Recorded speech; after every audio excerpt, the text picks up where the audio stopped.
Hello বন্ধুরা, সবাই কেমন আছো? আশা করছি সবাই খুব ভালো আছো। আজ গাড়ি থেকেই তোমাদের সাথে ভিডিওটা শুরু করলাম। তো দেখো, আমরা যাচ্ছিলাম হাবড়ায়। তো হাবড়ায় যেতে যেতে তোমাদের সাথে ভিডিওটা শেয়ার করছি। তো আমরা প্রথম দিন সকাল সকাল বেরিয়ে গেছি আর হাবড়ায় যাচ্ছিলাম আমার মাসির বাড়িতে। অনেক দিন পর সবাই একসাথে হয়ে পিকনিক করব। প্রায় ধরো 2 বছর পর দেখা হচ্ছে সবার সাথে। তো যাই হোক, সকাল সকাল বেরিয়ে গেছি, গাড়িতে ছিলাম আমি, মা, মেয়ে আর তোমাদের দাদা আর আমার ভাই। সবাই একসাথে গাড়িতে করে যাচ্ছিলাম। ভীষণ ভালো ওয়েদার ছিল, বেশ রোদ উঠছে আর মাঝে মাঝে সর্ষের ক্ষেত দেখা যাচ্ছে, হলুদে হলুদ, ভীষণ সুন্দর লাগছিল। আর জানোই তোমরা, হাইওয়ে দিয়ে যাওয়ার সময় কিন্তু ভীষণ ভালো লাগে। তো যাই হোক, আমরা একসাথে দেখতে দেখতে আনন্দ করতে করতে কিন্তু মাসির বাড়ি যাচ্ছিলাম। যেহেতু আমাদের 23শে জানুয়ারি, 24শে জানুয়ারি, 26শে জানুয়ারি এগুলো তো থাকেই প্রচুর ছুটি। তো আমরা সেই জন্যই প্ল্যান করেছিলাম যে সবাই একসাথে এক জায়গায় হয়ে একটা পিকনিক করব। আর হাবড়ায় ওখানে আমাদের অনেকে একসাথে থাকে, মাসির বাড়ি, 2 মাসির বাড়ি, সঙ্গে দাদু বাড়ি, অনেকেই আছে, অনেক থাকে। তো বোনের বাড়ি, তো তারা সবাই একসাথে হলে প্রায় 20-25 জন মিলে আমরা একটা পিকনিক করতে পারি। যাই হোক, ধীরে সুস্থে আমরা চলে গেলাম একদম মাসির বাড়িতে।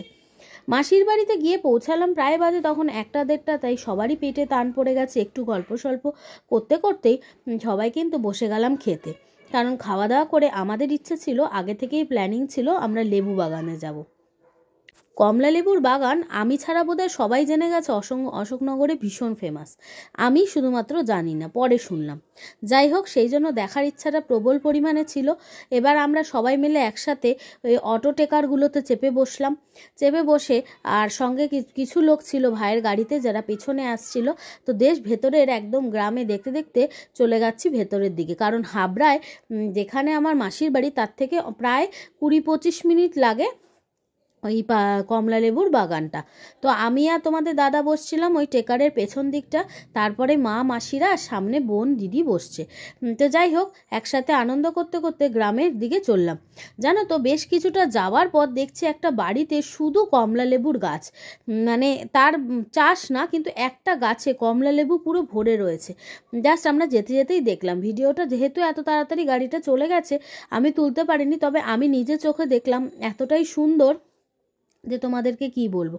যাই হোক, পৌঁছে গেলাম, গিয়ে দেখলাম যে যেই নার্সারিটায় আসলে লেবুর চাষ, মানে লেবুর জন্য ফেমাস অশোকনগরে, সেই নার্সারিটা বন্ধ করে দেওয়া হয়েছে। কারণ জানুয়ারির এন্ডে ওদের লেবু কিন্তু শেষ হয়ে গেছে। তো এনাদেরই ওটা লেবুর বাগান ছিল। আর এখানে দেখো কিছু কমলা লেবু আছে, অনেক কিছু নাম লেখা ছিল ট্যাগ লাগিয়ে লাগিয়ে, ভীষণ সুন্দর। এই যে দেখো লেবুগুলো, ব্যাস আমরা দেখে তো ভীষণই এক্সাইটেড। ওই লেবুগুলোর আসল যে লেবু, সেই বাগানটা না যেতে পারলো, এই বাগানে কিন্তু এসে বেশ মনটা ভালোই লাগছিল। দেখো কত সুন্দর সুন্দর শুধু গাছে বড় বড় লেবু ঝুলছে।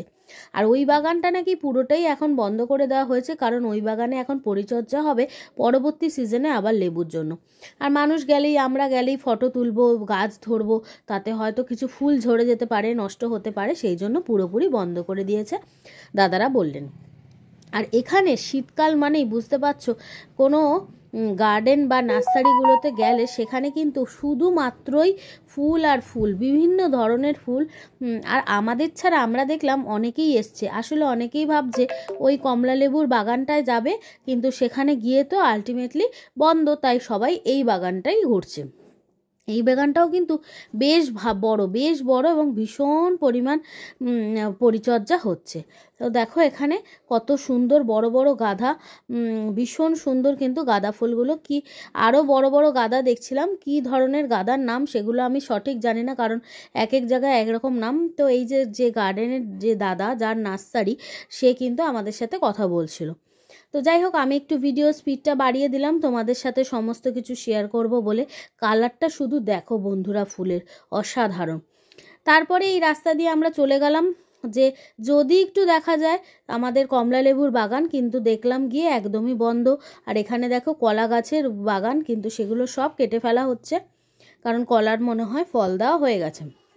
এরপরে আমরা এলাম যেখানে কফি চাষ হচ্ছে, বাঁধাকপি, ফুলকপি, পালং শাক, সর্ষে, এগুলো চাষ হচ্ছে, এগুলো নেট দিয়ে ঘেরাও করা, নিশ্চয়ই এগুলো বাজারে বিক্রি হবে তাই জন্য। আর আমরা তো এক্সাইটেড যে নামবো, আর একটা দাদা বলল আমাদের সাথে আসুন, আমরা আপনাদের দেখাচ্ছি, বা যদি আপনাদের কেনার হয় আপনারা আসুন। তো যাই হোক, আমরা যেই এই ইন্সপিরেশন পেলাম সঙ্গে সঙ্গে পেছন পেছন একদম চলে যাচ্ছি কফির খেতে। আর কাকে দেখে, কফির নাম শুনে তো সবাই জানো এই শীতকালে বাঁধাকপি, ফুলকপির বড়া, বাঁধাকপির ঘন্ট ভীষণই সুন্দর লাগে। আর এই যে দেখো সর্ষের খেতে, এগুলো তো ফুল হয়ে গিয়ে ফল ঝরে পড়ে হয়ে গেছে, ফল এখন ঝরার সময় হয়ে গেছে। আর এরপরে শুরু হচ্ছে এই যে কফির ক্ষেত, দেখো কত সুন্দর সুন্দর ফুলকপি, আর কিছু কফি যেন কেটে কেটে ফেলেও রেখেছে, কারণ এখন তো প্রায় সিজন শেষের দিকে, হয়তো দাদাদের বিক্রি হচ্ছে না বা কিছু, সেই জন্য বুঝলাম না। তবে দাদারা যেটা বলল যে এবার কফি চাষ করে ওদের কিন্তু অনেক লস, কারণ 6 টাকা কফির পেছনেই সারে চলে যায়, তাহলে লাভ কি রাখবে। তাই এইসব এনাদের কথাগুলো আমরা শুনছিলাম যে এদের কি হয়েছে। তো যাই হোক, ওরাও আমাদের নিয়ে যাচ্ছে কিছু কফি, ওদের যদি বিক্রি হয় ভালোই হবে। আর আমরাও ভাবলাম যে চলো যাই, কিছু কফি যদি নিয়ে আসা যায়। তো দেখো এই দাদা বলছে যে ওনার ক্ষেতের কি কি সার দেওয়া হয়, সব খৈল আর সর্ষের মানে যে ইয়েটা হয় খৈল, তোমরা অনেকেই জানো, তো ওই জিনিসটাকে সার হিসাবে দেওয়া হয়।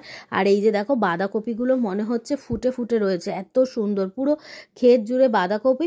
আর হ্যাঁ, ব্রোকলিও কিন্তু চাষ হয়, আমরা ব্রোকলিও এনেছিলাম। ব্রোকলি তো জানো ভীষণ ভিটামিন, তো ব্রোকলিটাও এখানে কিন্তু কলকাতায় ভালো দামেই বিক্রি হয়, তো ওখানে কিন্তু বেশ সস্তা, ওখানে দিচ্ছিল আমাদের 2টো 10 টাকা, আর এখানে বাঁধাকপি দিচ্ছে আমাদের একটা 10 টাকা। কিন্তু বাঁধাকপির সাইজ বন্ধুরা তোমাদের কি বলবো, এক একটা মনে হয় একটা মানুষের মাথার থেকেও বড়। তোমাদের আমি দেখাবো আমরা যে কফিটা নিয়েছি সেটা। তো এই যে দেখো এখানে শ্যালো পাম্প চালানো আছে, আর এবারে আমরা সবাই মিলে, যেহেতু অনেকেই গেছি, কফি দরাদরি শুরু হয়ে গেছে কলকাতায় আনার জন্য। আর এই যে আমরা যে কফিটা নিয়েছি বন্ধুরা, এই কফিটা বিশ্বাস করবে না, বিশাল বড় একটা কফি, মানে প্রায় 2-2.5 কিলোর ওপরে বেশি, ওপরে এর ওয়েট হবে। তো যাই হোক, আমরা দেখো এই যে বাজার করেছি, সবার বাজার এখানে রয়েছে, ব্রোকলি, ফুলকপি, বাঁধাকপি, স্পেশালি এগুলোই আছে, পালং শাকও ছিল, কিন্তু ওই ক্ষেত্রে আমরা আবার যাইনি। তো এবার সন্ধ্যা হয়ে গেছে, আমরা সবাই গাড়িতে উঠে পড়েছি বাড়ি ফেরার আশায়। তো তার আগে আমাদের মাসি বলল যে কাঠিয়া বাবার এখানে আশ্রম আছে, সেখানে যাওয়ার জন্য, কিন্তু অন্ধকার হয়ে যাওয়াতে বন্ধু তোমাদের সাথে এই ভিডিওটা শেয়ার করতে পারলাম না মন্দিরে। তো দেখো এই মন্দিরের শুধু গেটটাই গেছি, সামনাসামনি তখন হালকা হালকা অন্ধকার হচ্ছে।